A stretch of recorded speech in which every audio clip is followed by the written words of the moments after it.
कितनी देर में?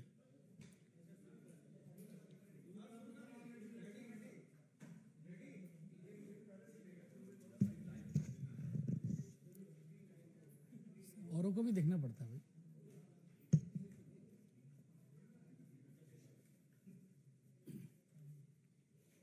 सभी मीडिया के साथी को स्वागत है। भारतीय जनता पार्टी के हमारे वरिष्ठ नेता रविशंकर प्रसाद जी आप लोगों को संबोधित करेंगे।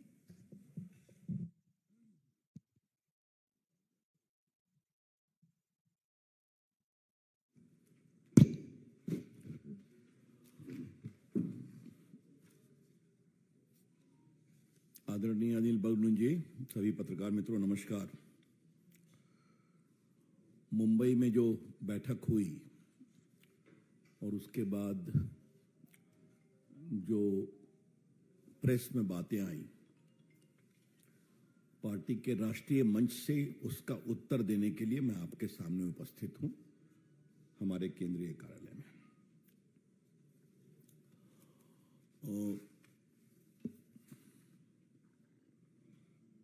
ये तीसरी बैठक थी। पटना, बेंगलोर, मुंबई, इस पूरे बैठक में तीसरी बार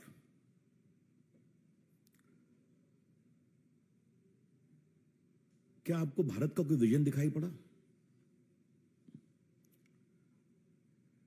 क्या गरीबों के कल्याण के लिए कोई प्रामाणिक विकल्प सामने आया?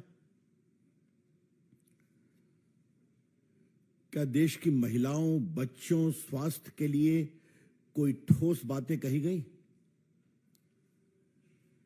क्या भारत की संप्रभुता, सुरक्षा, आतंकवाद के खिलाफ प्रामाणिक संकल्प का कोई संकेत दिया गया?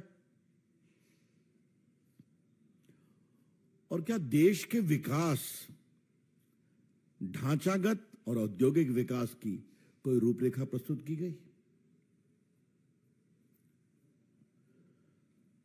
In the third meeting of the so-called alliance, there was no vision for the development of India, no roadmap for the upliftment of poor, no strategy to address the concern for the farmers, as they claim, or the women, or the children. And the most important, forget roadmap, not even an acknowledgement of the threat to India from terrorism, radicalization, and secessionist forces. Bharat में diversity है। ये लोग भारत में विकल्प की तलाश करने निकले हैं और इनकी पूरी कोशिश सिर्फ एक है, नरेंद्र मोदी जी को मन भर गाली पढ़ो। That's all. Their only recurrent theme is abuse Shri Narendra Modi ji as much as possible. तो आज के उनके प्रेस में और आज के उनके टिप्पणियों में विकल्प की तलाश नहीं थी। कौन नरेंद्र मोदी जी को कितना शापित कर सकता है, इसकी प्रतिस्पर्धा थी। There was only competition as to who exceeds whom in cursing, abusing Narendra Modi ji. ये लोग चले हैं देश को बनाने के लिए। ये आरोप लगाते हैं कि नरेंद्र मोदी जी स्वयं और उनकी सरकार अधिनायकवादी है, सवालों का जवाब नहीं देती, संविधान के अनुसार नहीं चलती। मैं आप पत्रकार मित्रों से आज एक बात कहना चाहता हूं, यह तीसरी बार हुआ है कि नेता बैठे हैं, कोई पत्रकारों के प्रश्नों का जवाब नहीं दिया गया। आई एम रिपीटिंग, पटना में एक दो सवाल हुआ, फिर नीतीश जी ने कहा हो गया। बेंगलुरु में कहा गया समय नहीं है, और मुंबई में आपने देखा। तो आप सवालों का जवाब नहीं देंगे, प्रेस कॉन्फ्रेंस करेंगे, कैसी ऑर्गेनाइज हुई छोड़िए, उसको मुझे कुछ नहीं कहना, लेकिन आरोप हम पर लगाएंगे। ये कौन सा आचरण है भाई? लेकिन आज मुझे सबसे कौतूहल हुआ है, जो तथाकथित इंडिया का रेजोल्यूशन जो है, ये मेरे पास है, जो उसको रिलीज किया गया है, जरा मैं उसको पढ़ना चाहता हूं। We the India parties hereby resolve to contest the forthcoming Lok Sabha election together as far as possible. Sheet sharing arrangements in different states will be initiated immediately and concluded at the earliest in a collaborative spirit of give and take. ये give and take शब्दावली ने मुझे बहुत ही प्रभावित किया है। प्रभावित क्या कहूं, कौतूहल दिया है। इनको कोई आश्चर्य नहीं है ना, इस अलायंस के लोग गिव एंड टेक की भाषा से बहुत परिचित है। इनकी पूरी राजनीति गिव एंड टेक पर आधारित है। पूरा 2G गिव एंड टेक था, पूरा कोल स्कैम गिव एंड टेक था, पूरा आपका कॉमनवेल्थ गिव एंड टेक था। और लालू प्रसाद जी और उनकी सरकार ने तो गिव एंड टेक की पराकाष्ठा प्राप्त कर दी साहब। चारा घोटाले में सजा मिल गई, एक नहीं कई केसेस में हैं बेल पर, तो साहब नए नए प्रकरण खुलते हैं। जमीन दो नौकरी लो, तो गिव एंड टेक का इससे बड़ा नमूना क्या हो सकता है?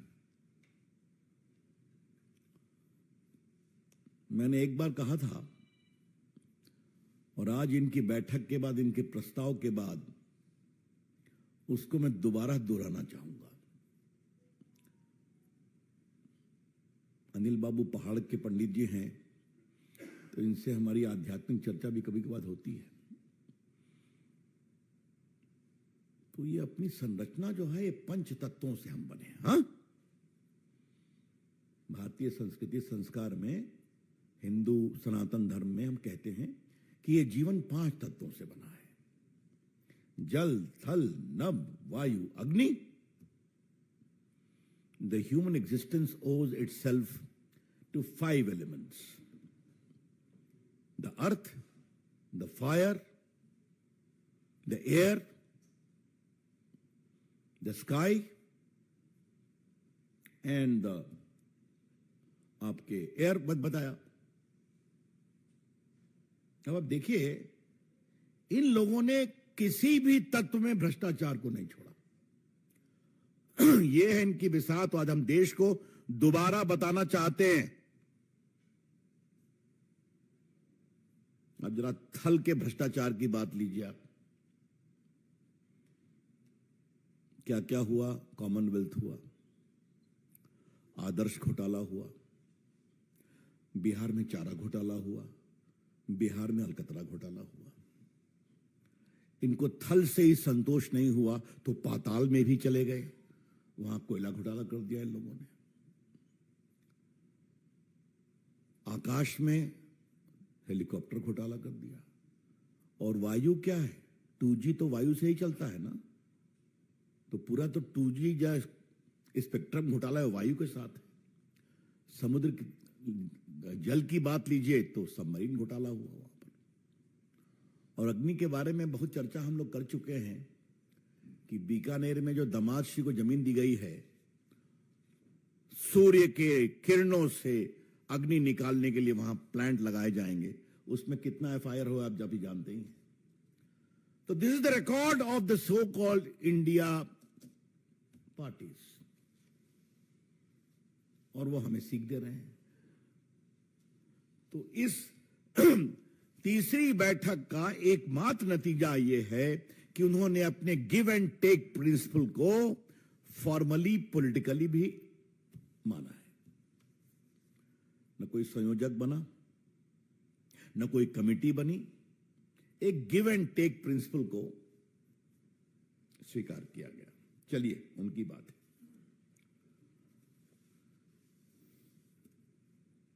हम एक बात जरूर कहना चाहते हैं, लेटेस्ट सर्वे में नरेंद्र मोदी जी की लोकप्रियता प्यू सर्वे में आपने देखी है, दुनिया में भी देखी है, भारत में भी देखी है। ये कैसे शब्दों का प्रयोग करते हैं। लालू प्रसाद जी, राहुल गांधी। लालू प्रसाद जी आप बेल पर हैं, पता है ना आपको? हाँ, इससे अधिक मैं नहीं बोलूंगा। और आप प्रधानमंत्री के बारे में क्या क्या कहते हैं, इतनी शर्मिंदगी भरी बात तो मैं बोल नहीं सकता। आप सभी जानते हैं उन क्या शब्दों का प्रयोग कर रहे हैं, क्या दबा देंगे उनका, मुझे बताने की जरूरत नहीं है।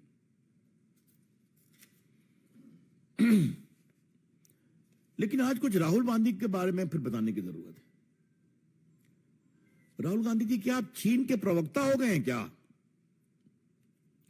और ये बात हम बड़ी जिम्मेवारी के साथ बोलना चाहते हैं।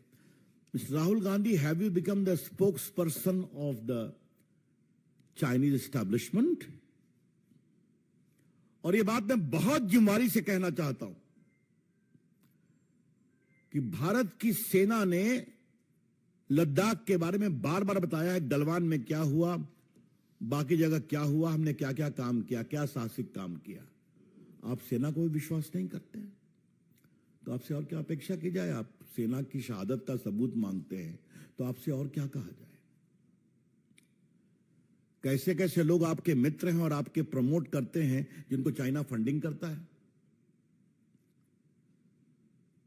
आपके पूरे पिताजी के नाम के एनजीओ को कहां कहां से पैसा मिला है, यह चर्चा अनिल जी यहां कर चुके हैं, हमारे प्रवक्ता मित्र कर चुके हैं। मैं दोहराऊंगा नहीं उसको, उसकी फोटो भी आपको दे चुके हैं। लेकिन क्या राहुल गांधी इतनी बेशर्मी से कांग्रेस चाइना के प्रवक्ता बनेंगे? यह सवाल आज मुझे उठाना है।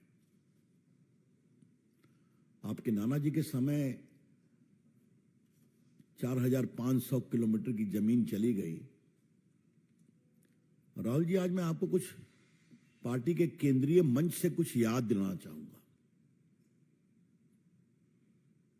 आपके पर नाना जी जवाहरलाल नेहरू का स्टेटमेंट याद करिए। उन्होंने आकाशवाणी में कहा था, my heart goes for Assam, जब भारत की सेनाएं चीन के द्वारा हराई जा रही थी। और जब उनसे पूछा गया तो उन्होंने कहा, those are land where not a blade of grass grows. तो राहुल गांधी जी, आज आपको मैं एक बात याद दिलाना चाहता हूं कि महावीर त्यागी एक बहुत बड़े फ्रीडम फाइटर थे,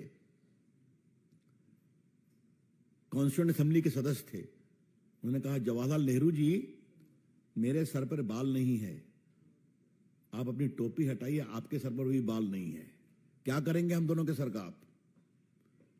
ये तो आप कुछ पढ़ते नहीं है, होमवर्क करते नहीं है। तिब्बत कब गुलाम हुआ था राहुल गांधी? आज तक है। दलाई लामा कब भागे थे?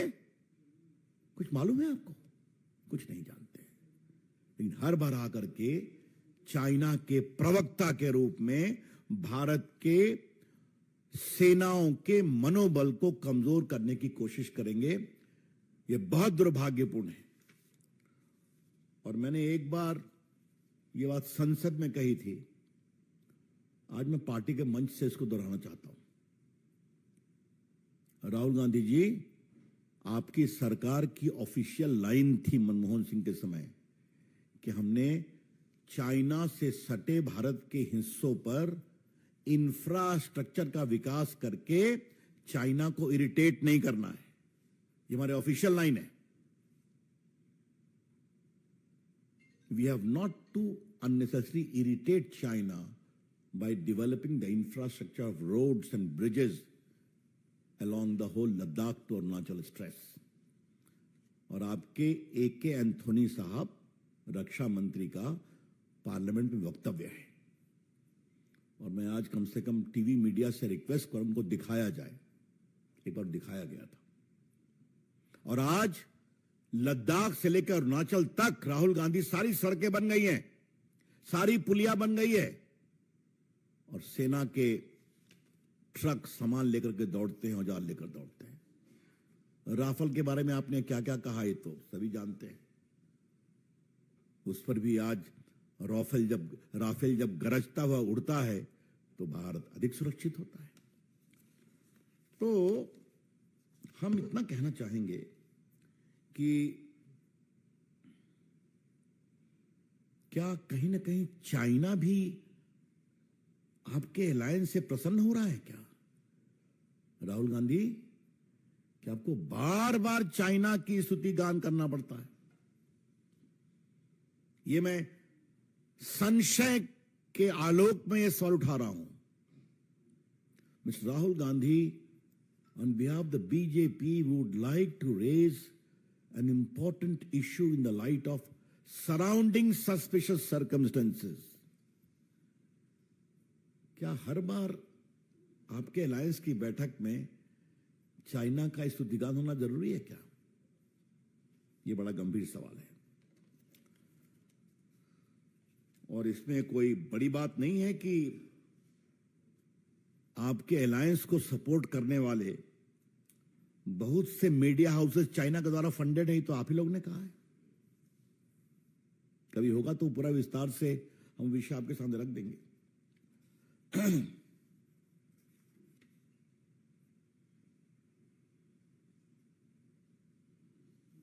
आज पार्टी की ओर से हमें एक और बहुत गंभीर सवाल उठाना है।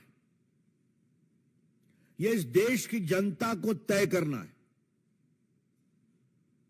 क्या वो ऐसी पार्टी और ऐसे नेता को चुनेगी जो भारत के विकास, गरीबों के विकास और भारत की रक्षा के प्रति प्रतिबद्ध हो, कमिटेड हो, या ऐसे अलायंस को चुनेगी जहां हर चीज के दाम लगते हैं? ये है बड़े सवाल और इसमें भारत की सुरक्षा का भी बहुत बड़ा सवाल है। और मुझे ये बात जरूर कहनी है कि जिस तरीके से विकल्प का अभाव, ये बात चूंकि यहां से कही गई है शायद कल परसों में, मैं उसको दोहराऊंगा। उनके अलायंस में न नीति है, न नीयत है, न कार्यक्रम है, न भारत के विकल्प और भविष्य की रूपरेखा है। न नीति, न नीयत, न कार्यक्रम, न विकल्प की रूपरेखा। और उस अलायंस के लोगों को समझना पड़ेगा कि नरेंद्र मोदी की सरकार क्यों लोकप्रिय है। इसलिए कि 50 करोड़ लोगों के अकाउंट खुले हैं, इसलिए 27 लाख करोड़ रुपए भेजे गए हैं, लाखों करोड़ रुपए बचे हैं उनके अकाउंट में डायरेक्ट बेनिफिट ट्रांसफर में, इसलिए कि भारत आज दुनिया की डिजिटल पावर बन गया है, इसलिए कि भारत दुनिया की स्पेस पावर बना, इसलिए कि 11 करोड़ किसानों के अकाउंट में एक बटन दबाते ही 1 लाख करोड़ रुपए जा रहे हैं, इतनी सड़कें बन रही हैं। आज भारत में बना हुआ वेपन आज दुनिया में जा रहा है। आज भारत ने अपने एक्सपोर्ट को आगे बढ़ाया है, मोबाइल मैन्युफैक्चरिंग से लेके इलेक्ट्रॉनिक मैन्युफैक्चरिंग में। इससे आपको परेशानी है? आज भारत के खिलाड़ी दुनिया में क्या नाम कर रहे हैं, इससे आपको परेशानी है? कृपया करके आपके अलायंस के लोग देश का मनोबल न तोड़े। राजनीति होती है, होती रहेगी, लेकिन मोदी विरोध के कारण आप देश का विरोध करने लगे, देश की संकल्प को कमजोर करने लगे, यह बहुत पीड़ादायक है। मित्रों, बाकी तो वो अपना घूमेंगे, करेंगे, देश आजाद है, घूमने में क्या दिक्कत है। लेकिन न देश उनकी बात आज सुनता है, न देश उनकी बात आगे सुनेगा। अंतिम बात मुझे क्या कहनी है, फिर मैं आपके प्रश्नों का उत्तर दूंगा। हताशा में हार होती है, आशा में जीत होती है। आई रिपीट, हताशा में हार होती है, आशा में जीत होती है। If you are desperate, you will surely be defeated. If you entertain hope you may be redeemed. ये तो बहुत पुरानी कहावत है, लेकिन पूरे में बस हताशा है तो हार भी निश्चित है। धन्यवाद। Neeraj Pande, ABP news.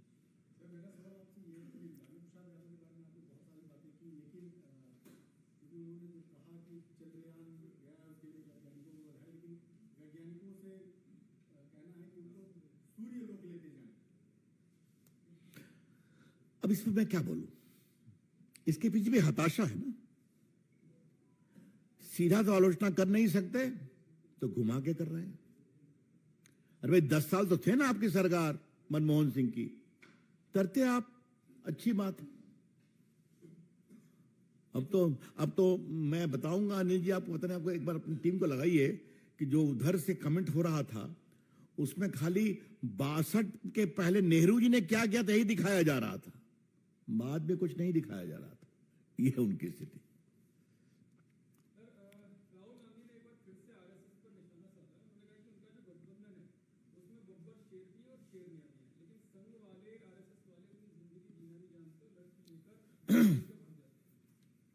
देखिए, मैंने राहुल गांधी के इस सवाल पर संसद में जवाब दिया था और उसको मैं आपके सामने दोहराना चाहता हूं। एक तो पहली बात है, अगर राहुल गांधी आरएसएस का पूरा फॉर्म बोल देंगे तो हमें बहुत संतोष होगा।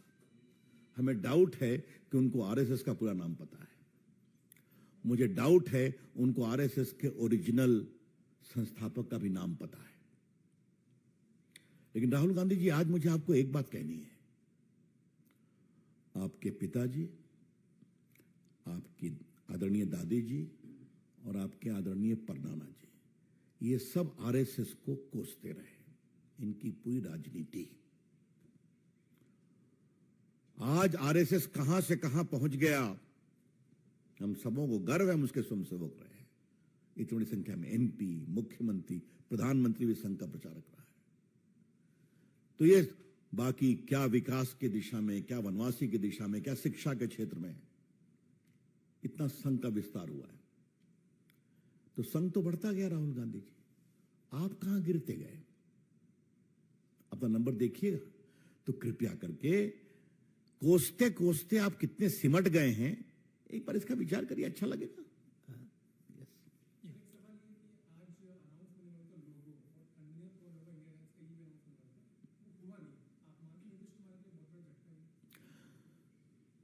मुझे किसी ने बताया कि नीतीश कुमार फिर कोप भवन में जा रहे हैं, तो चले जाते हैं गाय बगाए। हाँ, तो अब पता नहीं, ये तो अनिल जी मालूम करेंगे कि अभी क्या स्थिति है पटना लौटने के बाद उनकी। लेकिन उनका तो खिला राहुल हमारे बिगाड़ दिया लालू जी ने ही। उन्होंने कहा एक संयोजक क्यों, कई संयोजक बन सकते हैं। तो ये लड़ाई है बड़ी रोचक।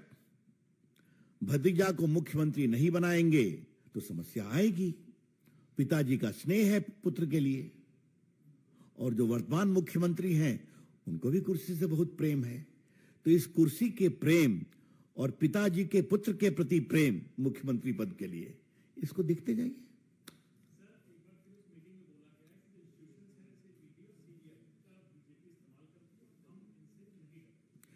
ऐसा भैया, ये तो बहुत दिन से सुन रहे हैं ना, कोई नई बात तो है नहीं। लेकिन आज पूछा गया है तो अनिल जी मुझे जवाब देने दीजिए। एक भी ईडी सीबीआई के केस में इनको न्यायालय से राहत मिली क्या? मैं बोलना चाहता हूं। दिल्ली के तथाकथित लोकप्रिय पूर्व उप मुख्यमंत्री कितने दिनों से जेल में हैं? कितनी बार बेल की कवायद कर चुके हैं? बाकी लोग कितनी बार अंदर गए हैं? आप मुझे बताइए। तो ये देखना चाहिए ना भैया। आप शिक्षा का घोटाला करेंगे, कोयला का घोटाला करेंगे, माइन का घोटाला, तो आपकी कार्रवाई नहीं होगी क्या? ये जो छत्तीसगढ़ के मुख्यमंत्री हैं, वहां पर क्या क्या घोटाला हो रहा है, उनके कितने अफसर पकड़े गए, सच्चाई नहीं है क्या? कभी भी उन्होंने मेरिट पर नहीं बोलते हैं कि अपने आरोप गलत, ये नहीं बोलते हैं। बस ये बात है।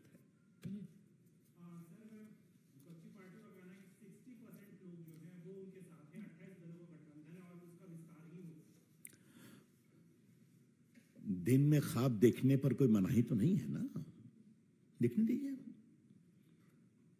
जनता किसके साथ है ये तो आप लोग का सर्वे दिखा रहा है। एक नहीं, दो, तीन, चार सर्वे आ चुका है, तो देखते रहिए।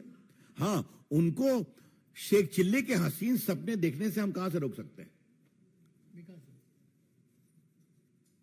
राहुल गांधी ने आज बोला कि अंग्रेज भी भारत को कांग्रेस मुक्त नहीं कर पाए। कांग्रेस मुक्त भारत को कांग्रेस मुक्त करने का सपना जो देख रहे हैं कभी पूरा नहीं। मैं एक ही बात कहूंगा, राहुल गांधी, जो आपकी राजनीति चल रही है उसमें आप खुद ही कांग्रेस को देश से मुक्त करा देंगे।